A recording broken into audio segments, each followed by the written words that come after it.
Hey YouTubers, well, as you guessed it, got another modification for the 2024 RAV4. This particular mod fits other years as well. I'll list those down in the description so you guys will know if it'll fit your vehicle or not. The modification we're going to be doing is trying to brighten some of these interior lights up.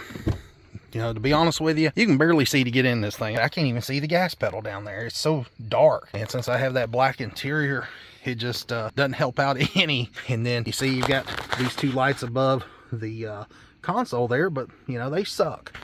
And then the one there in the back, it sucks as well. It's only got two LEDs in that whole light right there in the back. So it just don't put out much light at all. So the way that I'm going to fix this problem is they make a little panel bulb that fits in, well, I say bulb, that's old-fashioned. They have a set of LEDs that fit into an electric panel, and they mount in that housing there. There's 46 of them, and it says in the description on Amazon that this thing is 1,000% brighter. I can't wait to do this mod on this vehicle because I know it'll really help me. And you guys can see, I mean, there's barely enough light. You can see the seat, a little bit of the seat bottoms, but you can't really see in the floorboard.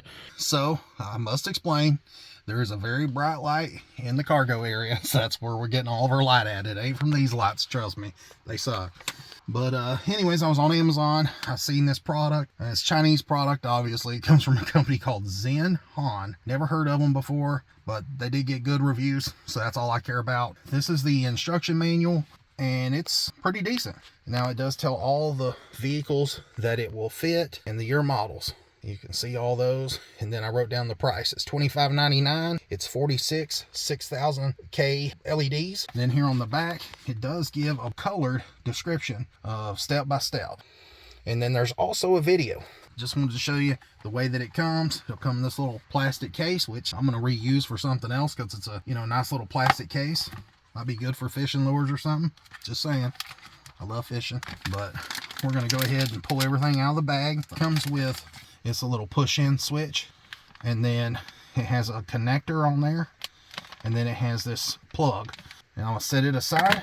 You've got your electronic panel with the 46 LEDs, and these look like they're bigger than the factory ones. Then you got some of your electrical stuff here on the back, and then they put, I guess, 3M tape over all of the solder joints where they've made the electrical connections. And then there's this little wire that comes off. Also comes with a little flathead screwdriver. Now I might use this, I might try it, but if it looks like it's going to mar into my interior, then I'll switch over to a trim tool. Don't have any and you need some, you can pick them up at Harbor Freight, or I'll link some down below in the description for you. But you take a screwdriver, and if you feel on the front of the housing, there's a little tab on both sides. You can feel it with your fingertip. And I've already stuck the screwdriver in there and pried down.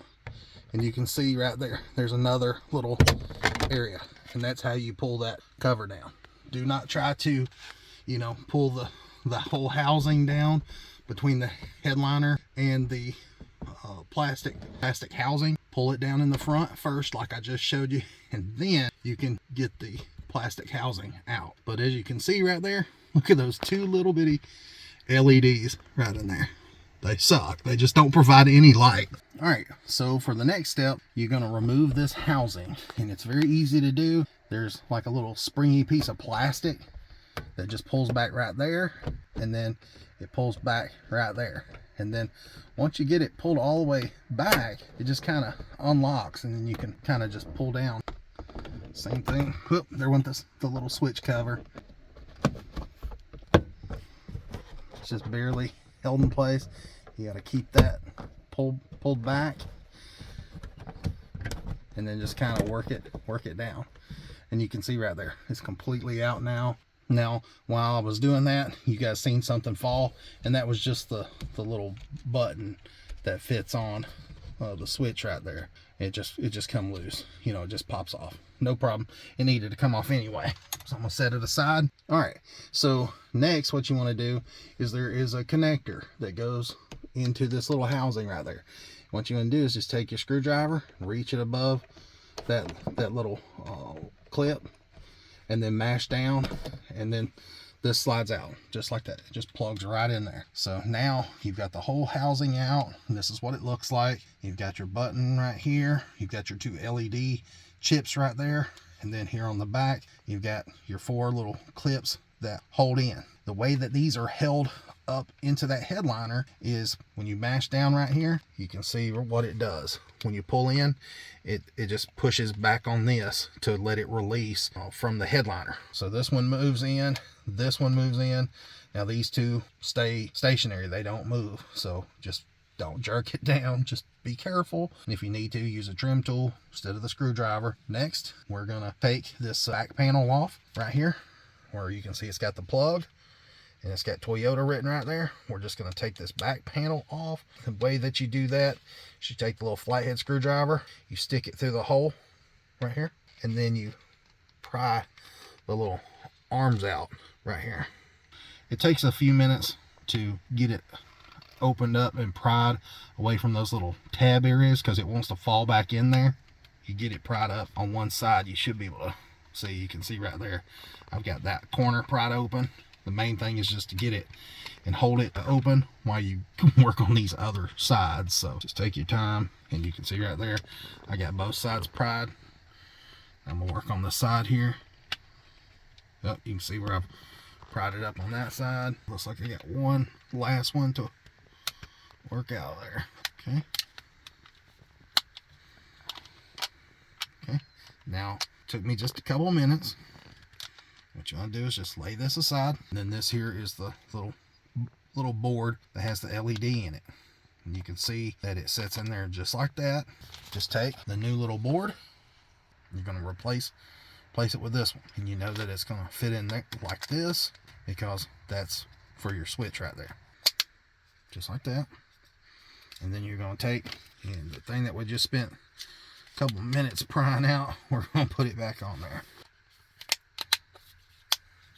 Okay, and it should look something just like that. Except now, right here where those 2 LEDs were, you're going to have a plug. Alright, so next, with the LEDs facing out, and you got the plug in your hand, you just want to take and just slide it in there. Now, I know it's tiny. I'm going to try to push that in there. There it goes. It seats in there really good. And you can see right there, the plug, little white plug is bottomed out into that beige color plug. So you can see that it's completely plugged in there, and it kind of had like a clicking feel to it. I really didn't hear a clicking sound, but there's a clicking feel. So as you guys can see, it's got some adhesive double-sided tape here on the back. Peel it and stick it. If you look here on the back, the wires need to probably lay up right around this side because it's the part where it's cut out for them. So I'm going to kind of lay this in, route the wires over to the side like that, and that looks like that. Should work out right there. I'm just going to mash it down. That way it gets good adhesion. And then you've got your little button that goes right over top. And so I can feel that it's working because when I press it, it stays pushed down further. And then when I unpush it, it comes further up. So obviously that should be the right way. But it should just plug right on in. And it's a one-way style plug. So it's dummy proof as well. You can't plug it in the wrong way. So yeah, we're going to test it before we get it all put back up in there and see if it works first. Well, let there be light. Goodness gracious. They were not joking when they said this thing is bright. It really is a lot brighter. I'm just going to take and push that little connector up in there. Out of the way. Alright, so to put it back in there, I've already done it. I wanted to do it before I told you guys how to do it, and I wanted to be correct on it. Now, you'll have to take that original plug it in, connect it, and then when you push the housing up there, you've got the 2 little ears on each side, and they'll just push in and snap into the part of the headliner. Now keep in mind that little plug that we've plugged The light in too, from the Toyota plug, has longer wires on it, so you're going to have to keep that plug flat up there, because if it's bunched up, then you're not going to have enough room to push the light up on the inside, because that plug's going to be in your way. So keep the light plug flat, and then just take and push both sides up at the same time. All four of those little pins will grab onto the side of the headliner, and then you should be, you know, pretty well set. Now you're gonna have to take and put your cover back on here, but it looks like what you'll do for that is just line it up there in the back. Sorry guys, the light's so bright, it's in my eyes and I can't really see very good what the heck I'm doing. All right, so we just got everything buttoned up. You pretty much just install the housing in reverse of the way that you took it off. It's very easy. You got the little tabs that fit here in the back. You slide them up underneath this little bezel, and then once you get them slid up, then you can raise the front into place and lock it into place. And then I just wanted to show you the button works, and the only difference is it's bright in here, and you can actually see what the heck you're doing back here. I mean, literally, I mean, it's pretty good. I just wanted to show you, you know, when you go to open the door now, I mean, it is a night and day difference. Where before you couldn't even see in the floorboard, remember that? Now you can. You see the whole back seat, and it's lit up, and it's just, you know, a lot better all the way around. Combine that with the front seats. Let me go ahead and pull them back. You can actually see the floor mats here in the front from the light there in the back. So it really does make a world of difference.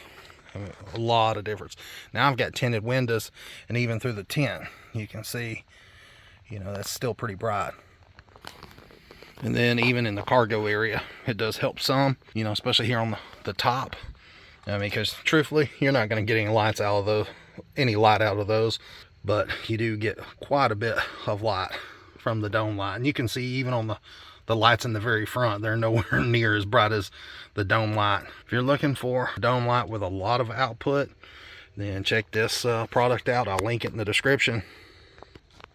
All right, now I'm gonna have my girlfriend on the other side open the door, and you can see how bright it is. That is a world of difference. A world of difference, guys. Night and day difference. And I also noticed the color is a little brighter on the lights here in the dome versus the ones in the front. The ones in the front are a little more soft white, a little more yellowish tint, where these here in the dome are more of a bright white.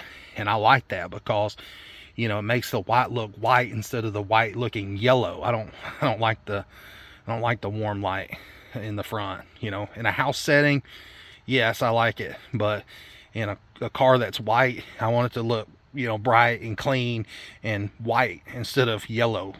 It just looks like a nicotine light in the front. You know, I don't know how well you guys can see that, but yeah, big difference. So all right, if you're interested, check them out, guys. Now, if you would, please like and subscribe to my channel. It really does help me out and get my video out there to more people. And check out all my other RAV4 content. I have a bunch of videos out there of different products for the RAV4 and Jeep Gladiator and GM truck and all of it. And as you can see, the light just went off in the back, and you can tell even through the tint. And you know, not only does it have tint, but I have these little darkened screens on the window as well on top of the tint. So even with it double blacked out, it's still you can still see that light. That's pretty amazing. So all right, till next time, see you.